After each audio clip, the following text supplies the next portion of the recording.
daawadayaal warbixintan ayaynu ku eegaynaa doorashada lixaad ee Soomaaliland ka qabsoomaysa oo ah doorashada madaxtooyada Soomaaliland oo 13 bisha November ka astaysan inay dalka Soomaaliland ka qabsoonto iyadoo Soomaaliland laga soo bilaabo sanadkii 1991 18 May wixii ka dambeeyay Soomaaliland ay ku talaabsanaysay arrimo badan oo dhiirigelin u ah shacbiga Soomaaliland iyo beesha caalamka oo ay kamid yihiin hirgelinta dimuqraadiyadda xorta asxaabta siyaasadda nabadgelyada adkeynta amniga nabadkooda noolaanshaha iyo horumarka arrimaha bulshada oo Soomaaliland lagu majeerto doorashadan oo ah tii lixaad noqonaysana tii saddexaad ee madaxtooyada Soomaaliland loogu tartamo ee lagu soo doorto madaxweyne iyo madaxweyne ku xigeen Soomaaliland hogaamin doona 5 sanadood ee soo socda talo maxay kaga duwan tahay doorashooyinkii hore ee Soomaaliland ka qabsoomay dhowr marxaladood oo kamid ah astaamaha lagu xasuusan doono doorashada madaxtooyada Soomaaliland ee 13 November 2017 dalka ka dhacaysa ee ay ku tartamayaan musharaxiinta xisbiyada kulmiye Muuse Biixi Cabdi wadani Cabdiraxmaan Maxamed Cabdilaahi Ciro iyo ucid injineer Faysal Cali Waraabe ومركي كواد مدحوينه حق له inuu mar labaad u tartamo tartanka hogaaminta qaranka Soomaaliland uu ka tanaasulo doorashada madaxweyne Axmed Maxamed Maxamuud Silaanyo waxa uu taariikhda ku galay go'aanka taariikhiga ah ee uu qaatay mudanayay marwey sida xogaal u tihiin waxa ay madaxweyne hal mar loo doortay si dimuqraadi ah kaasoo kalsoonida lagu qabo iyo taageerada loo hayo toona aanay isdimin sida ay qeexayaan dastuurka iyo shuruucda dalku waxaan xaq u leeyahay inaan mar labaad murashax noqdo isuna soo taago jagada madaxweynaha dalka hase yeeshee waxaan si rasmi maanta u cadeynayaa xubnaha golaha dhexe xisbiga kulmiye inaan dhammaan shacabweynaha Soomaaliland in aan ikhtiyaarkayga uga tanaasulay inaan markale isu soo shaqeeyo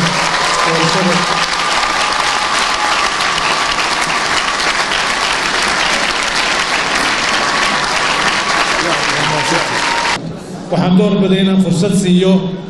saaxadda mustaqbalka u bandhiyo siyaasiyiinta iyo saaxiibada sanadaha badan safka igula jiray laba kursi jacaylku waa cudurada cadowga oo ah hogaamiye kasta sidaa darteed waxaan doorbiday inaan kaga dego hogaaminta dalka qaab ka duwan sida ay madaxweynayaashii hore ee Soomaaliland kaga tagi jireen saan ugu noqdo kuwa dambe tusaale ku daasho fiican leh doorashadani waxa lagu xasuusan doonaa in dawladda Soomaaliland ay bixisay inta badan dhaqaalaha ku baxaya qabsoomida doorashada dawladdu goosatay inay 4 milyan ku ballan qaadeen ay maanta ugu shubaan account-ka commission-ka mas'uuliyadda doorasho in la qabtaa dawladda bay saaran tahay halka maanta waxaan ku bixinaynaa waxaan suuf iyo xanjo isku nabnaba milyan iyo $200 cash gaha oo aan hadalna ka iman ayaan imka ku wareejinaynaa waxaan xisaabi milyan iyo $200 waana doorashadii koowaad ee ka dhacda qaaradda Afrika ee la isticmaalo tiknoolajiyada casriga ah ee sawirka wajiga qofka aqoonsanaya hadii mar labaad uu qofku isira codee No, iris is just like a DNA, where each person, human beings, iris or DNA is entirely unique, to themselves. So I think it's the first time in the world. waxaa la qabtay dood markii koowaad dhex marta musharaxiinta madaxweyne iyo ku-xigeen ee xisbiyada qaranka Soomaaliland ee u tartamaya hogaaminta qaranka taasina waxay muujisay biseylka siyaasiga ah ee Soomaaliland ay ku talaabsatay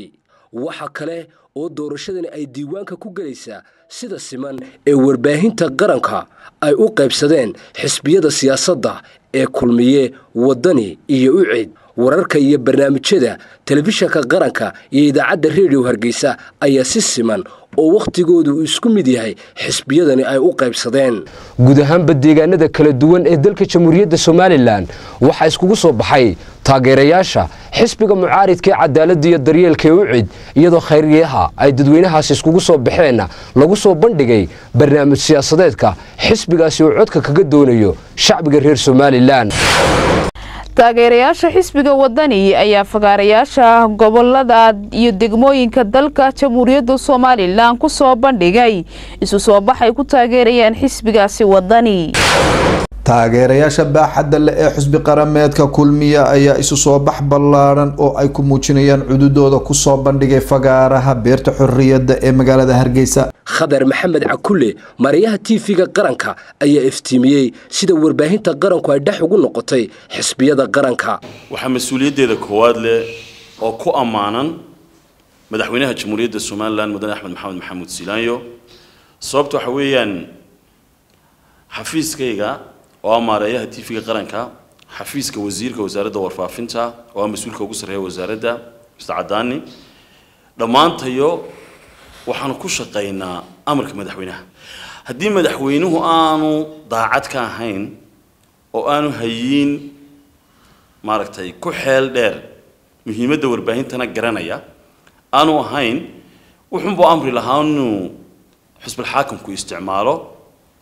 laakiin dhaqanka madaxweyne Silaanyo ma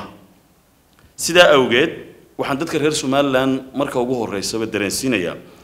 in aanay caashaq iyo dooq ka yimid wasiir Cadaani ama agaasime Xasan Cumar Roori ama wasiiru dawlaha Boocame ama wasiir ku xigeen Guleed ama maareey Khadar Cakulle ama maareey ku xigeenka TV-ga Cadaani in aanay arintani ahayn laakiin arintu ay tahay amarkii madaxweynaha oo wasaaraddu fulinayso sidaas oo kale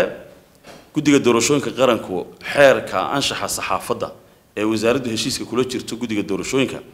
isna waxa uu farayaa oo isna gudbinayaa oo damaanad qaadaya in wasaaraddu madaxweynuhu amray ugu dhaqanto. madaxa barnaamijyada idaacadda Radio Hargeysa Sakariye Axmed Maxamed ayaa tafaasiil ka bixiyay sida ay ugu shaqeeyeen xisbiyada siyaasadda. madaxweynaha Jamhuuriyadda Soomaaliland Mudane Axmed Maxamed Maxamuud Silaanyo ayaa digreeto ku soo saaray in xisbiyada qaranku ay u sinaadaan hantida qaranka gaar ahaan warbaahinta dawladda sidaas daraadeed Radio Hargeysa waxa ay dhex u ahayd muddadii 12 maalmood ahayd ee ololuhu socday dhammaanba saddexda xisbi qaran wariyaal ayaanu ku qornay oo halkaasi ka soo qaadaya warbixinaha iyo wararka iyo dhacdooyinka oo iyaga la shaqeynayay. doorashadani waa tii ugu horeysay ee ay ku tartamaan 3 musharax oo dibadda ka jooga talada hogaaminta qaranka Somaliland in ka badan 50 xubnood oo goobjoogayaal caalami ah oo ka kala socda 27 dal oo ku yaala dunidan ayaa goobjoog u noqonaya waana markii koowaad taariikhda Somaliland ee doorashadani ay dalka oo dhan ka qabsanto. Ridwaan Caydiid Ismaaciil Akiid telefishinka qaranka Jamhuuriyadda Somaliland caasimadda Hargeysa.